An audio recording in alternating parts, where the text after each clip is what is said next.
অন্তরা, কি করছো তুমি? একটা মন্দির, জোর করে চাপিয়ে দেওয়া বিয়ে আর শেষ মুহূর্তে নেওয়া এমন এক সাহসী সিদ্ধান্ত যা বদলে দিল বহু মানুষের জীবন। ওমর দরদিয়ার আজকের পর্ব যেন আবেগ, সংঘাত আর সাহসের এক কঠিন পরীক্ষা। চলুন শুরু থেকে শেষ পর্যন্ত দেখে নেওয়া যাক আজকের টানটান উত্তেজনায় ভরা পর্বের পূর্ণাঙ্গ আপডেট। বিজনপুরের কালীমন্দিরে আবেগের বিস্ফোরণ। পর্বের শুরুতেই আমরা দেখি বিজনপুরের কালীমন্দিরে বাণী হাতজোর করে তাপসের কাছে অনুরোধ জানাচ্ছে।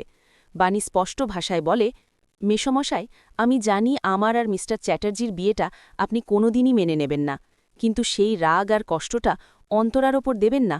দয়া করে ওকে জোর করে বিয়ে দেবেন না। বাণী আরও জানায়, অধরা একবার আত্মহত্যার কথাও ভেবেছিল। আবার যদি সেই ভুল করে বসে আর অন্তরার কিছু হয়ে যায়, তাহলে আর্যও নিজেকে শেষ করে দেবে। দুইটা প্রাণ শেষ হয়ে যাওয়ার পাপের বোঝা তাপসের কাঁধেই পড়বে।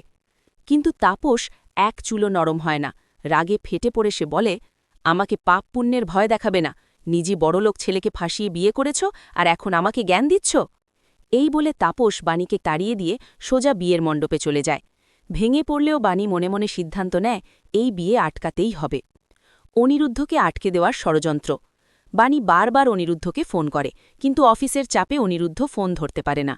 অন্যদিকে তাপস মিস্টার দত্তকে ফোন করে স্পষ্ট নির্দেশ দেয়, অনিরুদ্ধকে এমন কাজ দাও যেন সারা দিনেও শেষ না করতে পারে। মিস্টার দত্ত আশ্বস্ত করে বলে, চিন্তা করবেন না স্যার, অনিরুদ্ধ স্যারের মাথা তোলার সময়ই হবে না। ঠিক তখনই অফিসে ঝুনঝুনবালা অনিরুদ্ধকে খোঁচা দিয়ে বলে, শুনলাম আপনি নাকি বাড়ির কাজের মেয়েকে বিয়ে করেছেন, এতে আমাদের অফিসের প্রেস্টিজে ধাক্কা লাগছে। অনিরুদ্ধ একদম সোজাসাপটা জবাব দেয়, কাজের মেয়ে বলতে কি বোঝাচ্ছেন? আমরা সবাই তো কাজই করি। একদিন যদি বাড়ির কাজের মানুষটা না আসে, তখন বুঝবেন তার গুরুত্ব।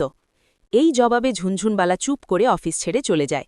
অনিরুদ্ধ মনে মনে প্রতিজ্ঞা করে, আমার স্ত্রীকে কেউ অপমান করলে আমি এভাবেই প্রতিবাদ করব। শেষ চেষ্টা ও নাটকীয় মোড়। বাণী বুঝে যায় এখন আর একটা পথই খোলা।